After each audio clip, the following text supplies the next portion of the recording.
person bad, but all we're seeing now today, even the white people are getting ready to look at them like, hold up, they're starting to fuck shit up that we got here too. Bro. So I don't understand why you guys are so fucking pinpointed on white people when we really need to be worried about them other people. Hold on, bro. I held on enough for you, to be honest with you. I'm saying this. When you said Mexican, they've always done that. They've always been about the self-preservation of Mexicans. Whites have always been about the preservation of whites. Chinese have always been about the self-preservation. That's not my point, bro. That's what I'm saying is, we're so busy blaming everybody else. When I say black people, right? Like my man Othello said, we have mayors, we have senators, we have millionaires, we have middle class, we have successful black people. We've got winning illustrations that we can thrive in America. If we look at what is out here. The problem is, we're so segmented that we argue and we so divisive over bullshit that we don't stand.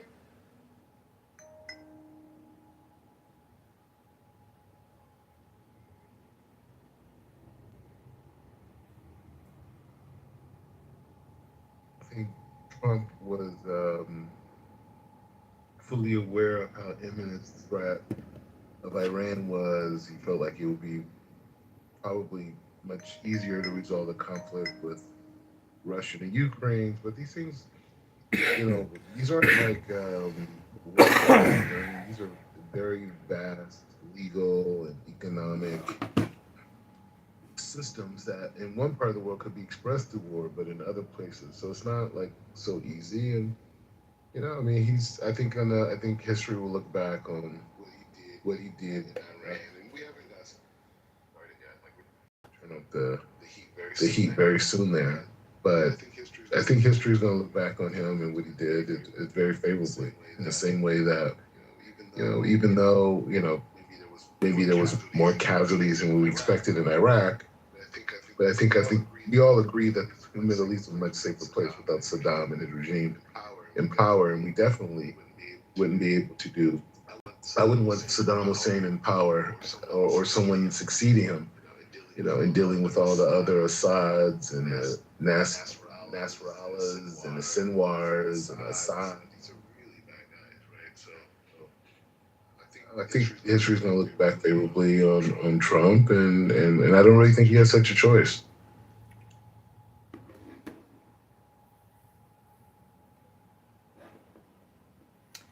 Hello, thank you for that excellent analysis, Black Rabbi. That was really top-notch. Geopolitical strategy was genius. Mr. Kitover, what's going on, buddy? Good morning. Hello, LS. Cool PTR. Are you black? Like Black Rabbi? Anyways, back to the title of the room. Is Donald John Trump keeping his promises to his voters, to the American people? Is he upholding the Constitution and the Declaration? Is he a happily married man? They're claiming Melania hasn't been seen for months, and he's having a great time with this hot blonde at the White House. Did you see him smiling, having a good time on the plane with her? Well, at least he's happy. Because if our president isn't even happy, well, then we're really fucked. So that's the good news. He's still calling out CNN reporters, calling them fake news. You're fake news. And he had that young lifeguard there with the kid he rescued. He seems pretty happy, But people here on Clubhouse, as you know, are chronic complainers that have no happiness themselves, and they love to waste their time flapping their lips non-stop. A lot of Trump derangement syndrome. I think personally it's indicative of a personal self-esteem issue. A lot of projection onto that orange man just all the time. Some people have stopped or slowed down their projections because they know that time is limited. And if all they do is spend all their time talking about the orange man bad, well, there's no time left to even enjoy their own lives. Hello, how are you guys? Hello. Hello, Jordan. Hello, I don't know anyone that wastes more time than Kidman. You mean John Kitover, Chicago mayoral candidate? There's nobody named Kitman here that I know of. You're wasting life. That's all. I'm wasting my life. Is that a projection onto me from you? Are you wasting your life, LS? Doesn't come on close to his campaign and the promise. What do you think in Mr. President Donald Trump? You tell us, Jordan. Is he a good man? Is he a good leader? Is he funny? Yeah, good. Funny is good leader, but I think the American election time is coming soon. Sometimes Well, what time is it right now? And he's at 33% right now in the Reuters That's poll. correct. He's 33%. Everyone, take that moment. He 33% and he won in the next and the he won again. Well, he's not running. It's the midterms. But yeah, I mean that's pretty low. I mean this is lower than Biden at the same point. Next time, I think in the Donald Trump don't sit in the election. He doesn't sit, and some of when the president in the election, some of people in the choosing. I'm not translate by the way. I'm so sorry. It's good. Yes, sir. Where from? I'm from Philadelphia, the city of brotherly love. Birthplace in the country. It's nice. It is nice. I was born in Istanbul. I'm from Turkey. My nationality Turkey. Excellent. Where do you live now? Istanbul. Excellent. Excellent. But I'm moving to the United States immediately. I'm fucking excited. Where are you gonna move? I want to visit in the New York City, Miami, and Los Angeles, California, Palo, some of part. I described in the United States. I'm gonna see, by the way, because I haven't visited the 6th country. I like South America, Brazil, and Mexico, and Colombia, Venezuela. I like it. It's fucking amazing, but I don't have visa. I'm gonna try in the more time in the United States, but I didn't take appointments. It's full. Everybody waiting in the appointment.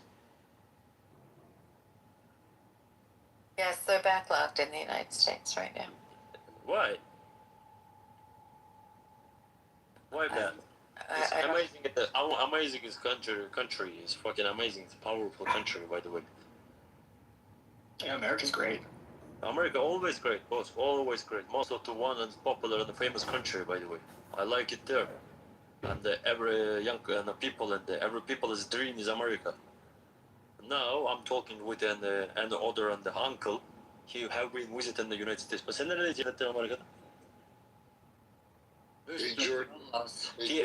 He have been visiting the Houston, Dallas, Texas, actually Texas City, and New York.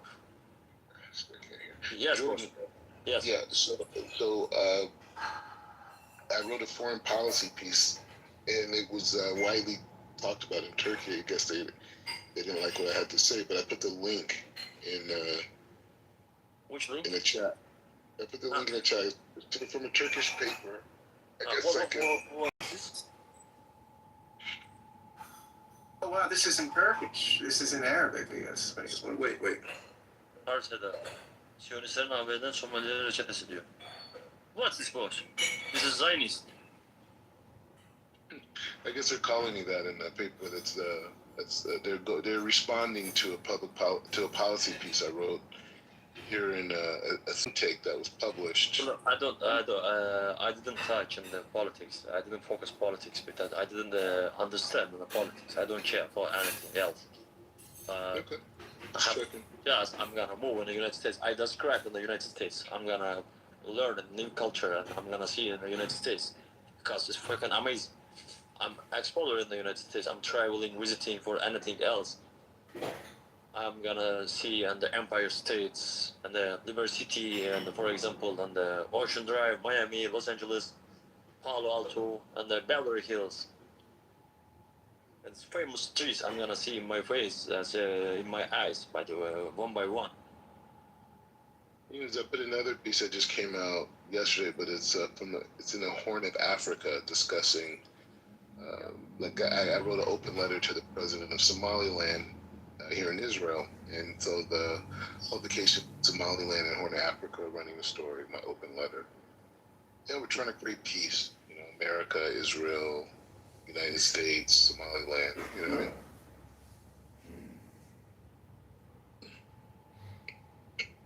You're like a world commentator here, Black Messiah. You're putting out messianic vibes all over the world. I don't know why it's messianic. I think it's pragmatic foreign policy. Yeah, Trump's pretty much just like a centrist moderate. He's not that extreme at all. Like, he's very centrist. What positions, Samuel, do you think Trump has that are centrist? What would you say those are? That he's like a centrist. I mean, like, he is a centrist. He's a populist, right? Like, that's what he is. I mean, I would not call him like a deeply conservative person. Like, Trump is like pretty much for, like, he's open to abortion, right? His foreign policy has been like very middle ground, like the same as like Obama or Bush or anything beforehand. He broke from like the old GOP orthodoxy. I think that he believes in like more like market intervention sometimes, and like I think that he's very much a centrist. Like, he's not a super right wing. Yeah, I don't know that I describe him as super right wing. I don't know that I describe him as centrist either. I mean, that's interesting though, because you're right. The interventionist stuff is not. I'd say economically. He's considered right wing now because the left has moved so far to the left in the past 20 years. Like, if you look at like what a typical Democrat was saying, back in 2000, it's very similar to what Trump is saying now. It's just that like the Democrat Party has moved towards like the DSA, towards being much more progressive, and so like those things, they always show like old clips of like Obama or like Clinton or something saying stuff that Trump says now, and they're saying the exact same things when it comes to like the border and immigration and all this stuff. Like, nothing has changed in the past 30 years. He's saying the same thing. It's just that the Democrat Party has moved majorly to the left. And, like, Trump's been actually really good. Like, if you look at like what he's done, like in the nuts and bolts, like particularly around like the stuff he can control, which is like the regulatory agencies. Like, Biden was like heavily weaponizing the regulatory agencies during his term. I wouldn't even call it Biden, but like Biden wasn't even running the government. It was like his underlings were weaponizing the agencies to do some like really nasty stuff, and essentially like carry out policy goals without any sort of laws coming from Congress or through the courts. It was pretty terrible. So, like, thankfully that's all been cleaned up. Like, you don't hear anything out. You don't hear anything now about the agents taking this very like dominant, aggressive viewpoint against people or American business or other stories that we were hearing back in the Biden era. So here we have, just a couple things here to consider.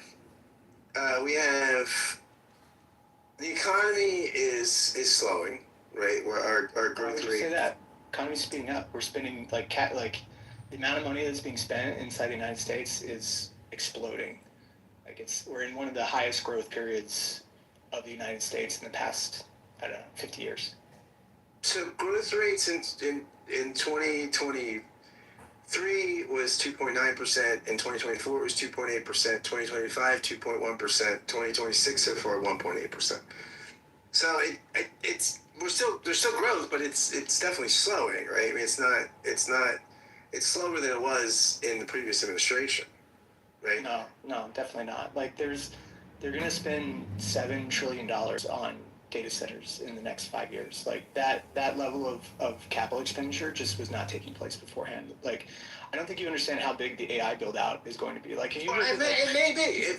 If the AI build out explodes, then it will be higher, right? But right now, we'd say like 1.8 is lower than 2.8, right? I'm saying that like the amount of money that's is being spent is really, like, we would be in a very low growth environment had it not been for the AI boom right now, and that's how it had been since like 2008. So you're saying is that 1.8 is higher than 2.8. So the 2026 growth at 1.8 is higher than the 2024 one. You're talking about like GDP growth? Yeah. I haven't looked at it. I just mainly focus on like the amount, like that sector spending, and it's absolutely exploded. You know, like GDP covers everything, right? But if you're looking at like where freaking eating broccoli. Wait. So let me get this straight. So Samuel is saying that when he measures the success of the economy, he is only looking at one sector. Did I hear that correctly? Yes, I think so. I don't want to. Maybe I'm misunderstanding, but that's what it sounded like. I mean, wasn't like the I think that like obviously like some of the sectors have been like flatlined for a long time just because there's not a ton of growth options. You know, like that was kind of the argument that a lot of the climate people were making, that we had kind of peaked in terms of like electricity usage, in terms of like commodity usage. And so, like, pushing for efficiency gains made sense, but now we've kind of shifted into this new environment where we're starting to expand capacity again. And you know, it's been extremely significant.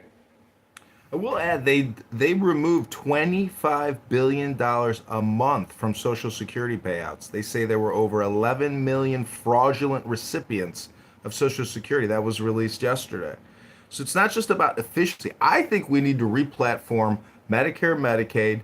We need to replatform Social Security. We need real structural platform change because the fraud, the waste is that much. It's really all coming from Medicare, Medicaid. I am complete. There was 11 million Social Security recipients. How many arrests have been made? You know, like financial crimes are like notoriously difficult to actually prosecute. I've actually like tried to like sue somebody quickly, like settle without going to trial. Like, you know, like something like 95% of cases don't actually ever make it to trial. It's a very, very, very low amount, and prosecutors typically only take to trial like what they know is almost like 100% going to be getting a conviction in their favor. Yeah. Yeah, but I mean, well, duh. But I'm saying, like, do you know the conviction rates? If you're gonna make a claim that you have 11 million Social Security recipients and you've had no arrests, nothing like that, that's kind of fucking weird. I mean, it just sounds like you're just pulling a number out of your ass. Like, the proof is in the pudding. Of course, it's hard to prove financial crimes. Financial crimes are notoriously tough, just like political corruption. Well, I mean, criminal arrests wouldn't speak to the entire thing. What if they do a civil settlement and just let everything go instead? Well, it's not. You still have some people going to a courtroom reading if you're still. Janelle. Like, where are the settlements, sir? Janelle, I know people here are very lazy and no one's gonna get a link for you, but you could Google it if you want. Hello?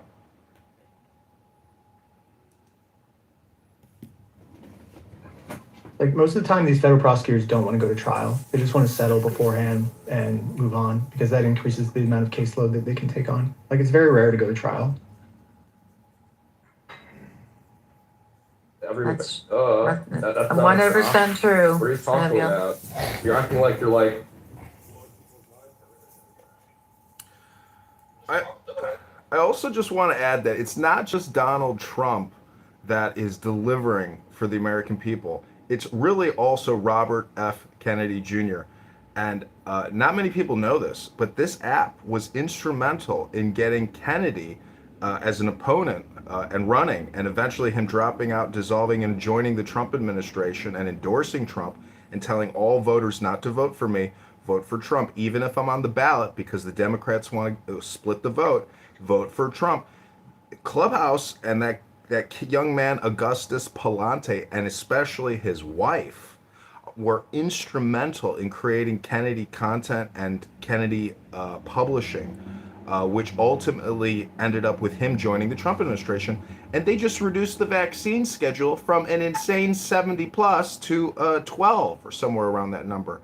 And slowing the delivery, not 5 at a time, but Big Pharma now delivers 5 at a time. So I want 5, I want 7 at a time. I get every vaccine I can get. Love vaccines. The point is, Daryl, welcome to the stage. No. What do you think about the economy? Do you think that 33% of the Reuters poll? What do you make of all this, Daryl? Daryl going once. Daryl. Yeah, sorry, I couldn't find the button. So it depends on which promises, right? He promised that he was going to lower grocery prices on day one, right? So he promised he was going to end the war in Ukraine within 2 weeks? So it depends on which promises. He promised he'd be transparent, right? And he is. He's actively day trading or like insider trading. He's actively has anyone seen his wife lately? Where's his wife? No, she's in hiding. Yeah, where's his wife? It's funny that when conservatives are like, But what does his wife have to do with anything? I wasn't finished speaking, so if that's okay with you, I want to understand what you're getting at by mentioning. Okay, if you let me finish speaking. All right, bro. But I'm not explaining why I interrupted. And you're still talking. Go ahead, Daryl. It's like poor impulse control some people have, right? So it's kind of like when conservatives are in charge, they always talk about the value of the wives and the value of the woman and the value of the this and traditional family. And yet where's his wife? Has she been seen in I think they said it's been like 13 weeks. They're counting where's Melania, all right? Their websites, where's Melania? Where's Melania? Excuse me, Daryl, where is your wife? I'm not married. Well, it's because you're a faggot. Oh. Who said that? That was Kitover. But Daryl, are you done yet? Can I comment or you? How do we put him to the audience? I want to kiss on your ovaries. Grace, I want to kiss on your ovaries.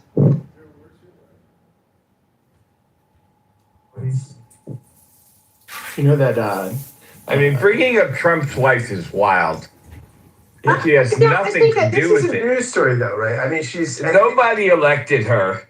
Exactly. If Obama's wife was gone, this would be all over the thing. Obama wore a tan suit, and people said he was a fascist. I don't remember that being that big a deal. Oh, it was a huge deal. Oh, it was a huge deal. People are playing the victim with Obama's tan suit. It was not that big a deal. I didn't think it was a big deal. I don't care at all what he wears, but it was a huge deal. It was a huge deal. They went on and on and on about this for 3 weeks about the tan suit.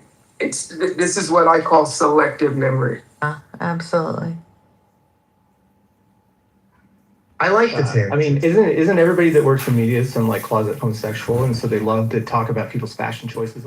Yeah, I don't understand. It's not like Republican conservative Americans weren't talking about the tan suit. It was the media. So you guys are just repeating media propaganda, you schmucks. No, it was conservative media. It wasn't ABC News. It was conservative talk show. Hated the I mean, I don't know why, but it just was a thing. Yeah, but we just all of the conservative media people are closeted homosexuals, and so they love talking about this stuff because it's catty. Dude, the tan suit is back in the news from liberal media, not conservative media. What are you talking about? It's so at the last two RNC conventions, Grindr, which is I don't know if you don't know what Grindr is, but Grindr is a hookup app for gay men. And Grindr crashed the last two times the RNC gets together. They say Grindr always crashes during the RNC. There's a difference between being gay and gay TM, trademark gay. One is being gay and just doing stuff in the bedroom, and nobody really cares about that. Sure, that happens all the time, but when you make an identity your lifestyle, that's when it becomes obnoxious, right? When you have your identity is what you determine the world of you as, that's when you become obnoxious and people don't like you anymore. Who cares? This is the same type of puritanical stuff that's been happening. It doesn't really matter if it's one party or the other. Just let people go home and do whatever stuff in the bedroom they want, and then like, Well, who cares? I know a gay man here in Chicago who is Democrat liberal, but he's also racist. He's also a nasty person who calls me a bitch sometimes in the back of the bar where we hang out. And I'm like shocked because he's a liberal Democrat, but yet he's so rude, obnoxious, nasty.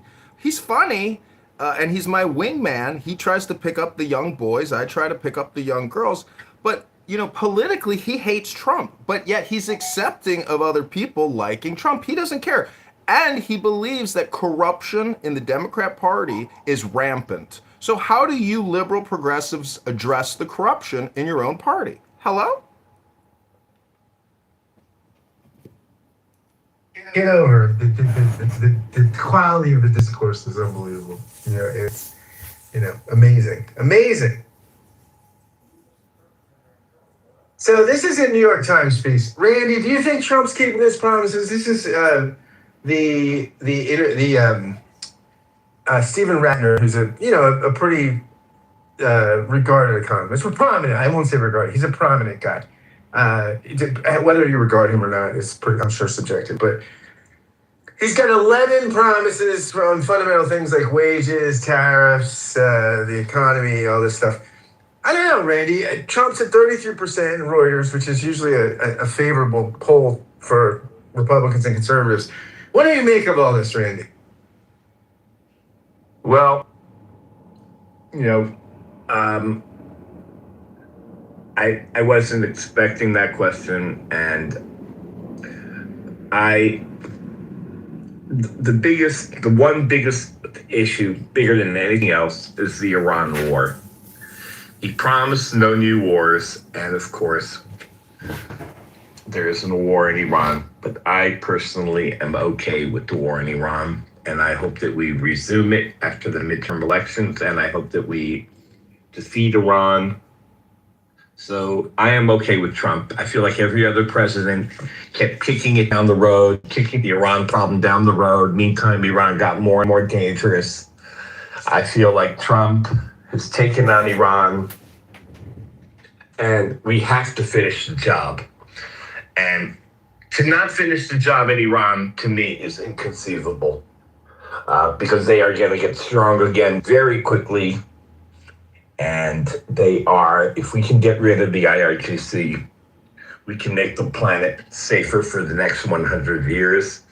So, viva Trump, good luck, Trump. God bless Trump, and let's finish his job.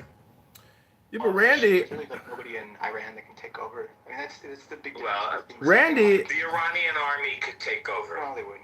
they're already taken over. 60% of the country's okay. And Russia and China are not going to stop supplying Iran with explosives and weapon systems, etc. This war is another quagmire that will not end. And I agree with you, Randy. It's necessary. This is like having a zit that you need to lance on your face. You have to do it. You have to start squeezing the pus out of it for it to heal. Hello? It's just kind of like, in Venezuela, there was a strong opposition that existed before they went in and but that's not who took over. Right, but still, there was some sort of power structure which was friendly to the United States, that was able to make a backroom deal before they went in and took out the president, or even afterwards. They were able to come in and maintain a lot of the power structure without having to either bring in the opposition or completely gut everything. With the IRGC, there's no political figures who, one, are friendly to the United States, and two, have enough internal power to come in and dethrone the current regime. And so Iran is a much different country than Venezuela. It's much larger. They have a much different topography. It's very hard to attack Tehran or even maintain any sort of boots on the ground there.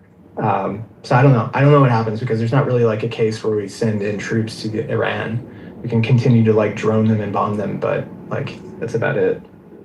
Well, like I said, the scenario is that the Iranian army takes over. They have a coup. They take over, and they are less fanatic than the IRGC, and there's a history of that happening in the region. and that they are preferred to the IRGC. Randy, do you really differentiate between military personnel in a country at war? You don't. It's political ideology. I differentiate between the IRGC and the Iranian army, yeah. Do you think those institutions have different ideology, or the leaders of those institutions are any different? They're unified in a war, Randy. All right. Look, we can agree. We can disagree.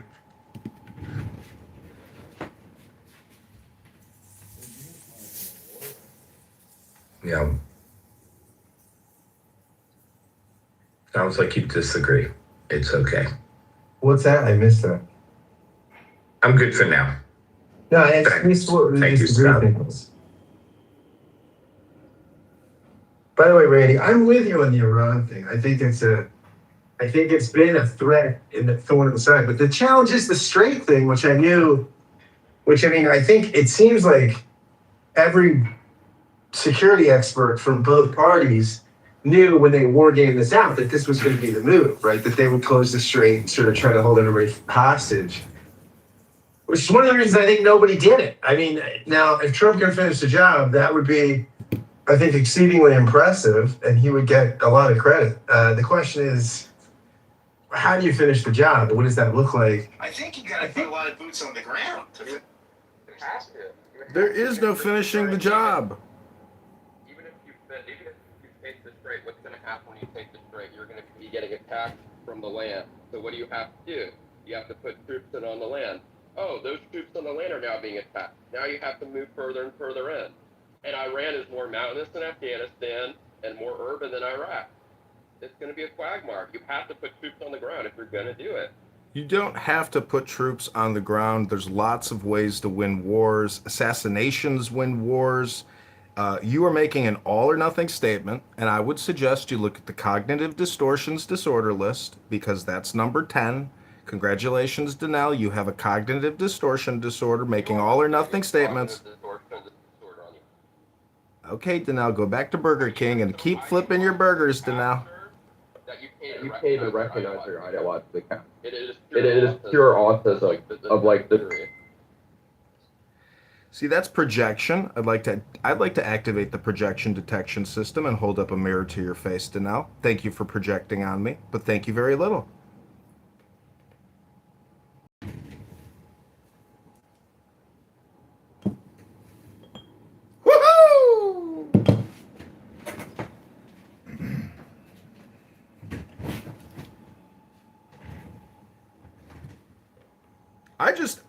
I refer to books. You see, I don't just refer to my opinion. And, in some famous Chinese book, it says that war, is that your psychotic burger flipper laugh? What I'm trying to say is war is a funeral process that both sides administer. And regime change in a country which is fully ideologically warped it's not going to necessarily work. You throw the king in there, now you got Islamic jihadists waging war. So this has to be done Michael Corleone style, which is the way that it was done. Trump and Netanyahu launched a sneak attack, killed one of the worst leaders on the planet, which was a major blow and a major victory. The problem is people on this app, I don't even know what the word apathetic means, but what I'm saying is it's like they're living their own depression and morose real time by being political and judicial analysts here on Clown House. Hello?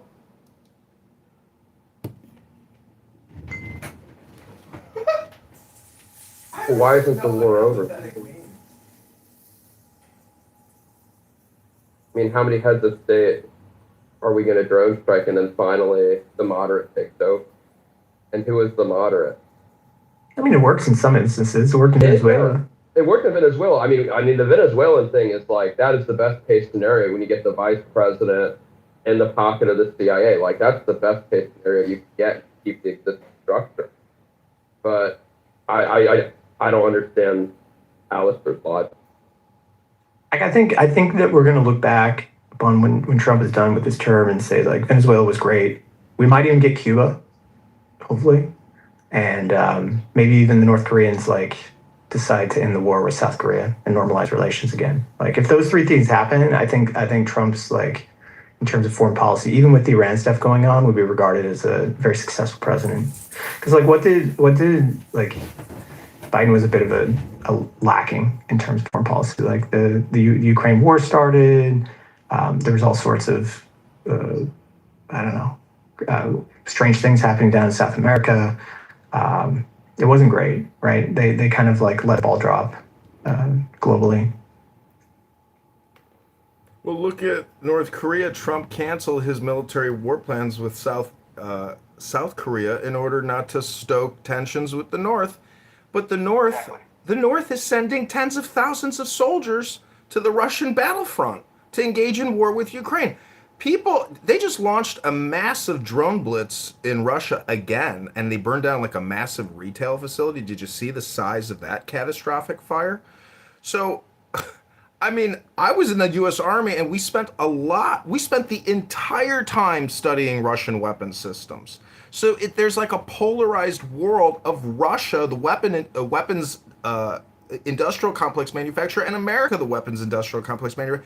We're still butting heads, but we're not doing it publicly. You can mute me all you want. My day has already started. I am complete. Hello?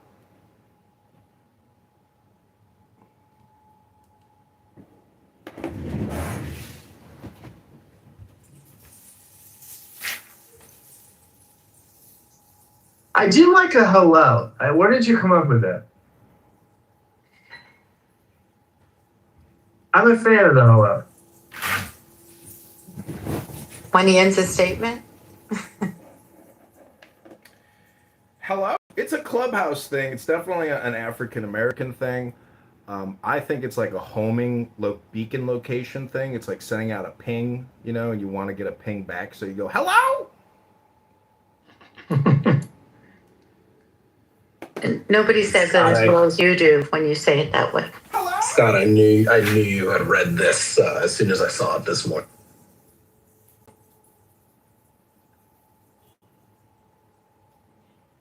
It's a great article. I like Stephen Ratner too. You got the Trump quote. You got the date it was made. You got the venue in which you can find the quote, and then you just have the numbers.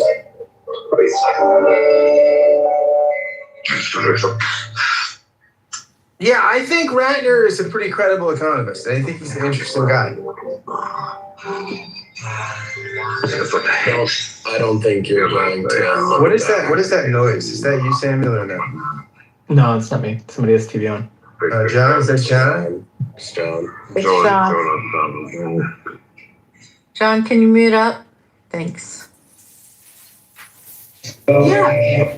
John's a noise troll, y'all. I thought you guys were talking about me. I'm a troll, but I'm not necessarily a noise troll. I am a highly annoying person. That's self-awareness. Awareness. I give you credit for that. Yeah, Adam, I thought it was a good piece. I thought the metrics are pretty objective, which I like about it, right? It's not the economy is clearly worse. There's no ifs, ands, or buts about it. We're going to come in at under 2% in this year, for sure. Now, what do you attribute that to, Adam? Why? Stupid wars, tariffs. The tariffs are huge, yeah. Cutting immigration, lack of the gutting of government spending on university research. I think you're on target, Adam. I think you are. Leads to lower growth. That's right, and that's going to be the biggest problem. I don't buy that when you say we're going to look back and say that foreign policy is a success. I don't think the average American cares who's in charge of Venezuela. So I don't think that they're going to look back and think that this was worth doing, because even though no one died on the American side in this op, it's still only polled at 30% approval. Adam, people aren't going to look back nostalgically with regards to regime change, but they will look back nostalgically to the time, to the abundance, because we are at peak spending. We are 40 trillion in debt, 200 trillion in unfunded debt. We have bought a lot that we are not entitled to. And the bagman, the bill collector, the tax collector is coming. And the generations that are coming out of college now are graduating with over probably close to $1 million in unseen debt liabilities that they do not know is on their back. Absolutely, that's Trump. huge. I read something that Trump might be responsible at the end of his 8 years for 1/3 of all federal spending, all federal debt, at the end of his one administration. So I don't think conservatives can ever talk about the debt and the deficit after this is all said and done, because none of them are talking about it while the spending is.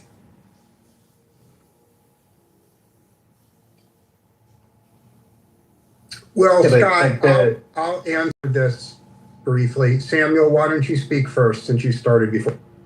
I don't really see the debt as like that bad of an issue. Like, one, they can always inflate it away if they wanted to, which is probably going to happen anyways with like all the AI stuff coming. Like with if you have tens of millions of robots that take all the kind of hard labor jobs, and then you have massive productivity gains that come through the implementation of all this new AI stuff. That in itself is, well, I mean, that's the assumption, right? That should not be the assumption. I mean, that's how you get out of a low growth environment. We were in a period of like near negative interest rates for. Well, Samuel, there's no one else in the room that agrees with you more than I do. I'm the only techno optimist futurist in the room, and I agree with you, but I don't think it's productive to try to persuade the people that are not so optimistic about the power of AI and robotics. What I would say, Sam, and I'm curious as whether you agree, is my biggest complaint with MAGA, the number one reason why I am angry with MAGA is the issue of high-skilled immigration. I recall specifically many speeches about how the U.S. needed the smartest people in the world to move here. I spend a lot of my time in Silicon Valley. The majority of Silicon Valley companies wouldn't exist if we didn't have super smart immigrants. So bottom line, Samuel, is I think right from the very beginning of Clubhouse, I've offended both the left wing and the right wing by asking for hundreds and hundreds of millions of super skilled immigrants to come here, but zero unskilled immigrants. And I'm angry that MAGA appears to have turned against the idea of mass immigration of super smart people. So I want to hear only from Samuel, not from anyone else. Do you feel as strongly as I do that the U.S. needs an enormous number of super highly smart people? Yeah, no, I would agree with that. Yeah. See, Elmo. If you're an exceptional person, you should be able to come in and build and run a business or do anything like that. I think the question really, most of those questions around like an H-1B visa was like, should you allow these essentially like mills to bring in these kind of mid-skill workers, and instead of paying an American like $120,000 a year, you're able to bring in like an H-1B that you're paying like 70. Like, should that continue? I would think no. I would just say that the Trump administration is not interested in these immigrants, regardless of skill level. They're not interested in. Is that your opinion? I mean, it's very clear that they've cut H-1Bs like to the bone. They're not trying to refocus on people. Are you sure about that, Adam? Do you got Google's internal numbers? Do you have Microsoft's internal numbers? Do you have any internal numbers? You don't, Adam. You don't. I'm in pharma, so yes, I've seen it. This pharma's an opportunity for H-1Bs. But you're not in big tech. You're in big pharma. Okay. Yeah, but pharma is also a huge employer of H-1Bs, the second biggest after big tech, right? It's also clear that in terms of like budgeting, right, and the debt, you should not budget assuming that you're going to have these fantastical growth rates. If they happen, great, but that should not be the assumption. That was the assumption when they passed the big beautiful bill, that we would have 4% GDP growth per year, which was absurd. You should not expect that to happen. You should hope it happens, but you should budget to much more realistic numbers. That's the only thing that makes sense. It doesn't make sense to assume that this thing that's never happened before is going to happen. Adam, the budget is based on a percentage of the overall economy and the stock market at an all-time high. They keep publishing articles saying that we are in an AI bubble. Eventually, this massive bubble will implode. And guess who's going to get left with the losses? The pensioners across the whole country. The entire nation will financially suffer when the AI bubble collapses. And as a political leader, if I was in charge, I would advise the pension funds, in my opinion, to liquidate now at all-time highs, because the future, in my opinion, is not optimistic. I am very pessimistic about the financial future of this country, because for 26 years, we've indebted ourselves, and delusional DSA people who think you can just inflate your way out of it and pay debt with debt are the dumbest fucking faggot retards on the planet. I think it's very clear that you can't just inflate your way out of the debt, because Americans hate inflation. You will lose if you try to do that. I mean, if like you can inflate as long as there's different types of inflation, right? So like the money supply can grow so long as it's like equally distributed, and like the national debt at where it is. So there's like so there's $36 million or $37 trillion of debt, national debt. Like there's people who hold it on the other side. So as long as those people are happy to hold it, like it's fine. You should just continue to issue more, especially as like it is not fun because the interest rates are stuck at almost 7% right now. It's 6.7%. It is not at 4%. What? Regular people's interest rates, like mortgage rates, it's almost at 7%. No, I'm talking about like a 30-year bond. Well, yeah, but we're talking about how that passes through to regular people.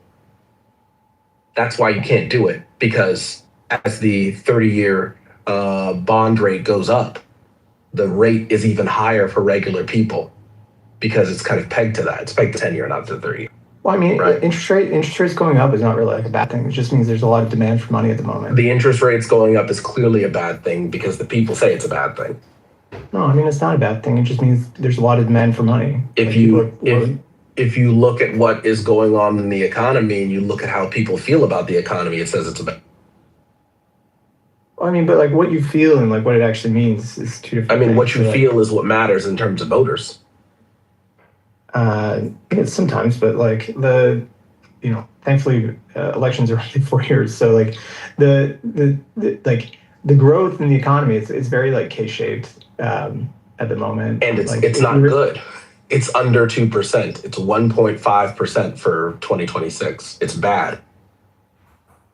I would say there's a lot of sectors that are like ripe for some type of deflation. The growth rate is bad. Do you disagree? Depends on what sector. I mean, the sector doesn't overall. The GDP growth rate. Adam, it's all relative, dude. If you're on one side of the fence, it's relative, Adam. So, I mean, most Americans think 1.5% GDP growth per year is bad. No shit, dude. Why, Adam? Let me ask you something. Have you ever done Toastmasters? It could help you a lot in your professional career, because if this is the way you sound at a meeting, you sound like a faggot bitch.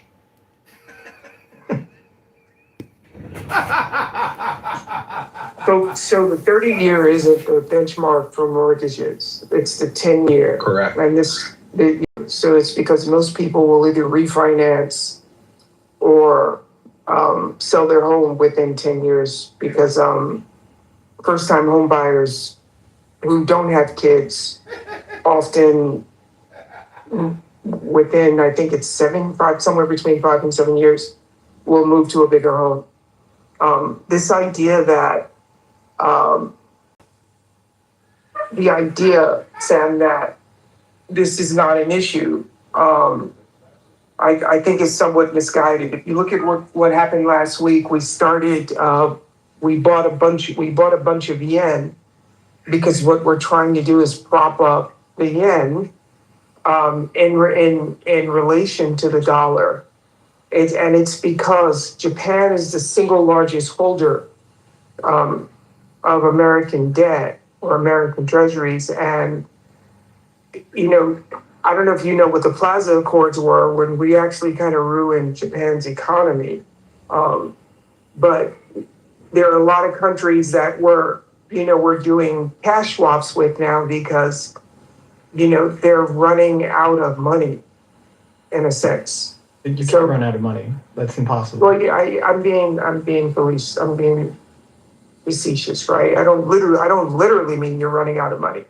What I mean is you're going to, over the next, I think 16 to 18 months, you're going to start to see the treasury prop up other currencies. The reason Japan had such a low interest rate for, I think, 27 years now, at least 27 years, is because they wanted to, well, one, they were forced to at that G5 meeting at the Plaza. And two, their economy is, it has just been stagnant for about 12 years now. And, so this is the second within the year, this is the second cash swap or swap line that we put up. The first one we put up, I believe, was with the UAE when the whole war started because no one had US dollars. And the threat becomes, I don't know if you know what the Thucydides trap is, but the threat becomes that if countries that hold US debt are suddenly in need of cash, they will sell that debt on the market. They'll sell it at a lower price, but that would actually increase the interest rates on the debt that they're selling in the market, which will absolutely impact, everyday Americans. So I understand when you say that people don't care about their feelings. I think the average voter who is just some man or woman going to work every day and putting their kids through school, they absolutely do care about how they feel about the economy. And if you look at some of these, but they don't care about that. Like what they care about is home prices primarily. Okay, so when you say they don't care about that, what is that they don't care about? I mean, they could probably give they probably don't care that the Japanese carry trade is unwinding, right? What they care about is the price of housing, number one, and we've done most of the housing, actually pretty much all the housing issues, and this is something that the Democrats should probably deal with before they get to the midterms. It's why are all the cities, blue cities, have the worst housing issues?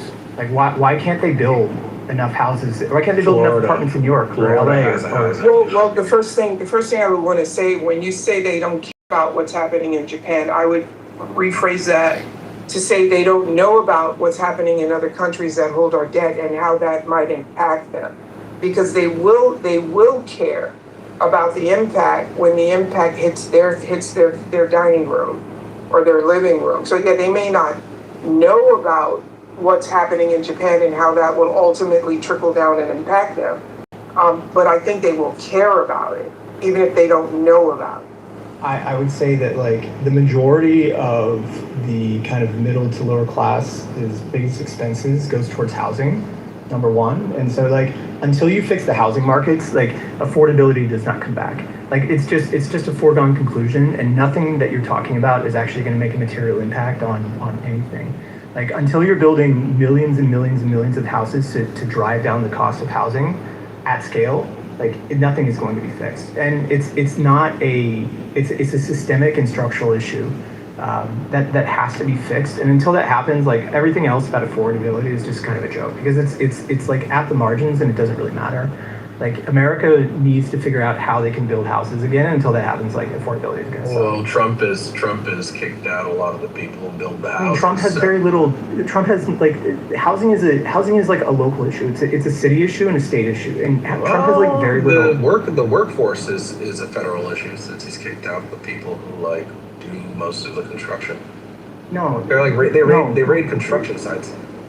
It doesn't okay, so what you're saying is that we needed illegal immigration to keep labor costs low so that there could be higher margins in building housing. I'm saying that the illegal immigrants were the ones who were actually doing the work, and they didn't have a plan to swap them out for somebody else to do the work. Okay, so the home building companies or construction crews are not paying a high enough wage to American workers that they need to depend on illegal immigrants. Hey, they didn't. Trump administration is the one who decided to do this, and they didn't. No, that's the argument. I think that's a silly argument. Like, well, so if I could just get back in here, Samuel, because Samuel, do you know what the personal consumption expenditure index is? Yeah. Okay, what does that have to do with housing? PCI? PCE, it's actually the PCE index, because you actually said that people don't care about how much they're spending on just plain old consumer goods, right? Like foods and, food, housing, buying clothing, which, because PCE index is actually a major indicator of the status of our economy. And so if you, again, I'm not even trying to argue with you. You seem to, you're like one track minded on this. And you're saying that the only thing, and I hate when people use phrases like the majority, because what does that mean? 50.01%? When you say like the majority of people care about housing, right? So what is the majority? What is that majority? Or is that just like, way of exaggerated, absolutism? Well, I don't know where you live. Run away. Run. It's weird to say that, the conservatives don't want to talk about this one, huh? It's interesting to not mention that Trump has run off a lot of the construction workers, and then to make them, they're not paying enough. Yeah, but like Trump ran them all off, the workers that we do have, so that's going to contribute to a lack of building. If you didn't factor that into your anti-illegal immigrant process, you end up in the situation that you're in now. And Trump is president, so it's interesting. The Trump supporters don't seem to think Trump is. They think that they're just sitting around and that they're spectators. That they're not in control of the full control of the government. They don't want to take responsibility for anything that's happening. As he trades daily. As he trades daily.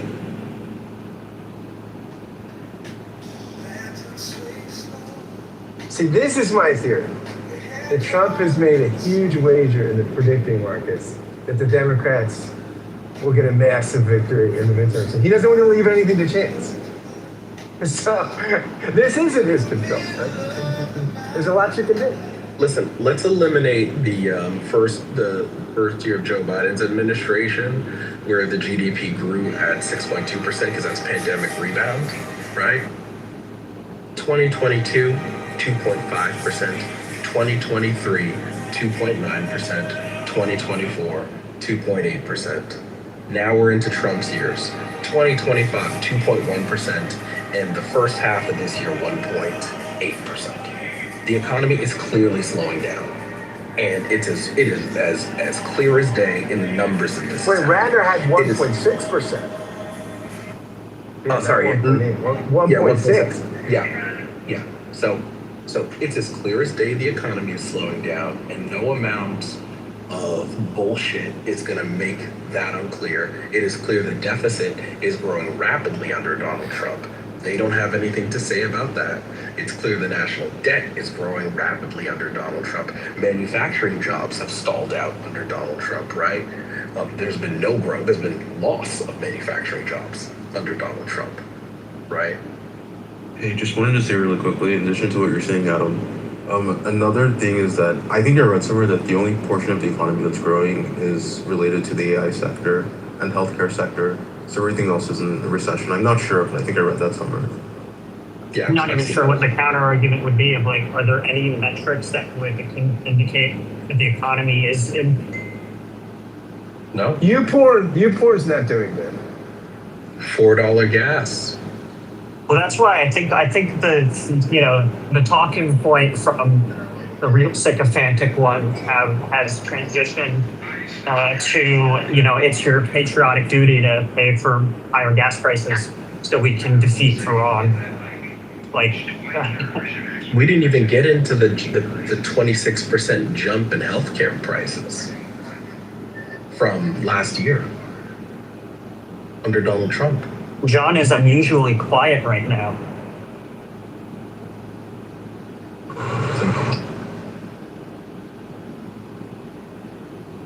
John got one of his accounts got moved down. But Yeah, well, he's, you know, I mean, not only is Trump polling terribly, but he's doing terribly in terms of how much people trust him with the economy. And that's always been one of his strengths, deserving or undeserving. So, pretty clear he's not living up to the campaign promises, especially, I mean, really any of them, honestly, but especially the, you know, gas prices and groceries. Ground beef prices, man, crazy. You notice, remember when they were talking about Trump running for a third term? You notice they don't even make that joke anymore now. Well, yeah, I mean, he is, like, more unpopular than Biden was at any point during the presidency, I think. That's how you know that, like, they won't say that this thing has failed, but the fact that they're not making the 4 more years joke anymore to own the libs, because they know that libs would love for him to try to run again at this point because he's so unpopular.